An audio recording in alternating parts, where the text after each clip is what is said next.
अस्सलाम वालेकुम स्टूडेंट्स। आज हम 10th क्लास के चैप्टर नंबर 13 का लेक्चर नंबर 7 स्टार्ट करेंगे। आज का जो हमारा टॉपिक है वो है कूलम्स लॉ। स्टूडेंट, ये बोर्ड पॉइंट ऑफ व्यू से, आपके पेपर पॉइंट ऑफ व्यू से बहुत ज़्यादा इम्पोर्टेंट एक लॉन्ग क्वेश्चन है। कूलम्स लॉ मीन्स कूलम का कानून। स्टूडेंट, कूलम क्या है? चार्ल्स कूलम जो है ना, चार्ल्स कूलम, ये स्टूडेंट्स एक फ्रेंच साइंटिस्ट है, ठीक है, फ्रांस के फ्रेंच साइंटिस्ट, ठीक है। इन्होंने 1785 में 1785, अच्छा आगे इनकी डेट ऑफ बर्थ और डेथ भी लिखी हुई है, 1736 से 1806। 1785 में इन्होंने एक लॉ दिया, ठीक है। इस लॉ को कहते हैं fundamental law of electric force. Fundamental law of electric force.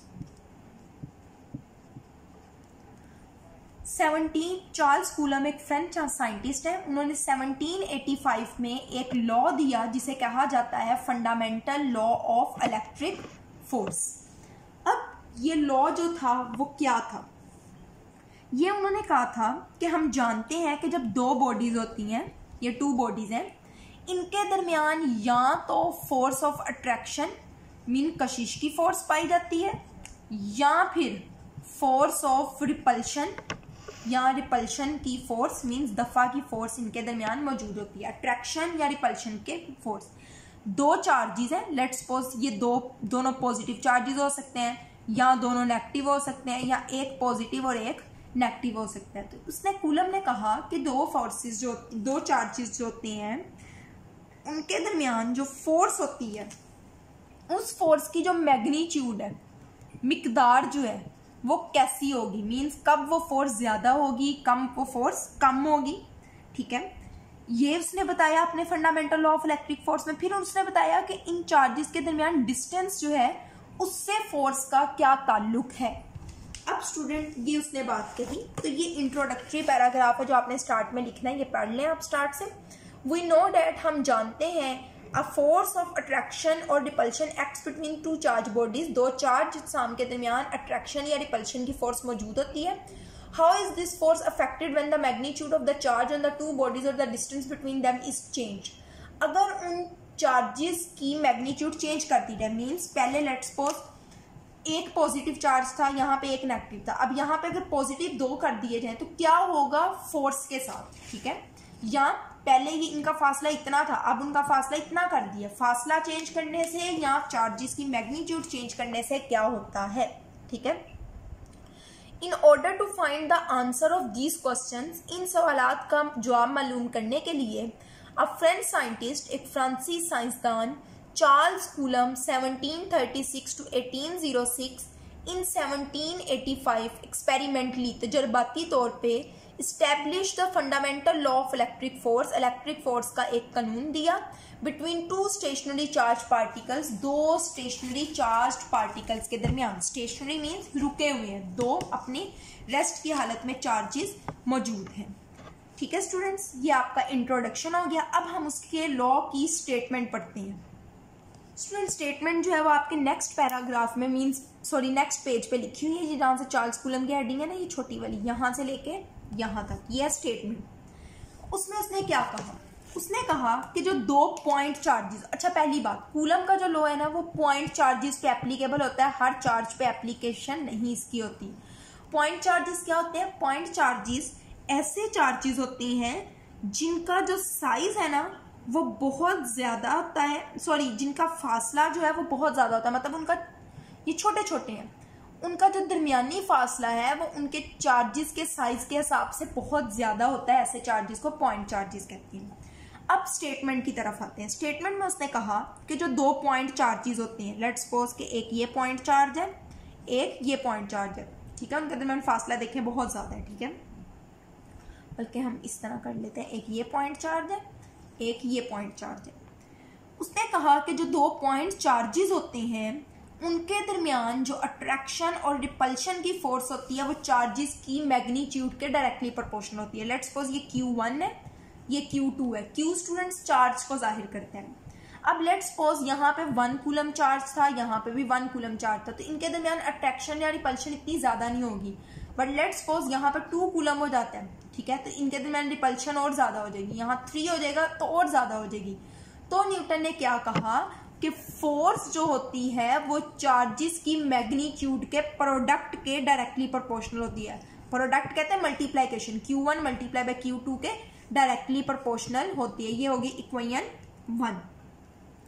फिर उसने कहा कि लेट्स सपोज एक ये चार्ज है, एक ये चार्ज है, इनके दरमियान फोर्स होगी। बट लेट्स सपोज एक चार्ज को उठा के यहाँ एक को यहाँ ले आए, फिर इसके दरमियान फोर्स ऑफ अट्रैक्शन या रिपल्शन कम हो जाएगी। तो उसने दूसरी बात की कि ये जो फोर्स ऑफ अट्रैक्शन या रिपल्शन है वो उनका दरमियानी फासला, दरमियानी फासले का R से यहाँ लिखा हुआ है, दरमियानी फासले के स्क्वायर के इनवर्सली प्रोपोर्शनल होती है। उसका आप स्क्वायर लें तो उसके इनवर्सली प्रोपोर्शनल होती है। ये है आपकी इक्वेशन नंबर 2। अब हम इक्वेशन नंबर 1 और 2 को कंबाइन करेंगे बाय बल्कि आप ये पहले स्टेटमेंट पढ़ लें। The force of attraction or repulsion between 2 point charges is directly proportional to the product of the magnitude of charges and inversely proportional to the square of the distance between them.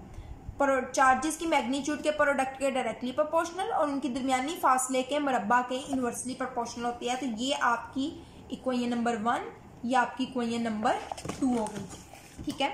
अब by combining equation 1 and 2, मसावात 1 और 2 को मिलाने से, by combining equation 1 and 2। तो students equation का आपको मिलाने का तरीका तो पता है, आपने 9th में भी पढ़ा है, Q1 Q2 ओवर R का स्क्वायर। अब प्रोपोर्शनल साइन खत्म करने के लिए हम कांस्टेंट लेकर आएंगे। यहाँ पे जो कांस्टेंट है वो K है, Q1 Q2 over R square आ गया, ठीक है। इसको कूलम लॉ कहा जाता है, इस इक्वेशन को कहा जाता है कूलम का कानून। अब यहाँ पे Q1 और Q2 जो है वो चार्जेस और उनकी मैग्नीट्यूड है, R जो है वो उनका दरमियानी फासला है, ठीक है, और K जो है वो एक कांस्टेंट ऑफ प्रोपोर्शनैलिटी है। पर K की जो वैल्यू है ना स्टूडेंट, वो मीडियम पर डिपेंड करती है। कौन सा मीडियम? फॉर एग्जाम्पल ये एक चार्ज है, इनके दरमियान यहाँ पे क्या है, स्पेस है, एयर है, पानी है, क्या मीडियम मौजूद है, तो K की वैल्यू मीडियम पे डिपेंड करती है। बट अगर जो मीडियम है, लेट्स सपोज जो मीडियम है वो अगर एयर हो, हवा हो, तो K की स्टूडेंट्स वैल्यू होती है 9 मल्टीप्लाई बाय 10 की power 9 newton metre square coulomb -2 का स्क्वायर। या आपने यूनिट और वैल्यू अच्छे से याद करनी है। उसके बाद लास्ट में आप हेडिंग बनाएंगे एप्लीकेशन की, ये किस पे अप्लाई होता है। आप लिखेंगे कि कूलम लॉ जो है वो सिर्फ और सिर्फ पॉइंट चार्जेस पे एप्लीकेबल होता है। और पॉइंट चार्जेस क्या होते हैं, जिनका फासला जो है वो उनके साइज की निस्बत बहुत ज़्यादा हो। तो स्टूडेंट ये आपकी हो गई एग्जाम्पल। यहाँ से आप हेडिंग बना लेंगे मैथमेटिकली, ठीक है, मैथमेटिकल स्टेप्स की, यहाँ तक हो गया। फिर आप बताएंगे F क्या है, ये अलग अलग बुलेट्स बना के, फिर Q1 और Q2 क्या है, फिर R क्या है और फिर K क्या है, ये अलग अलग पॉइंट्स बना के बताएंगे, ठीक है। फिर आप यहाँ पे हेडिंग बना लें वैल्यू ऑफ K, K की कीमत क्या है, मीडियम बिटवीन द 2 चार्जेस पे डिपेंड करती है, ठीक है। इफ द वैल्यू अगर एयर है तो फिर वैल्यू इतनी होगी, यहाँ तक आपने लिख लेना है। और यहाँ पे आप हेडिंग बना लेंगे एप्लीकेशन की इतलाक, ठीक है। Coulomb's law is true only for the point charges whose sizes are very small as compare to the distance between them. तो स्टूडेंट्स आज के लिए इतना ही, बाकी हम आगे कंटिन्यू करेंगे इंशाल्लाह। अल्लाह हाफिज़।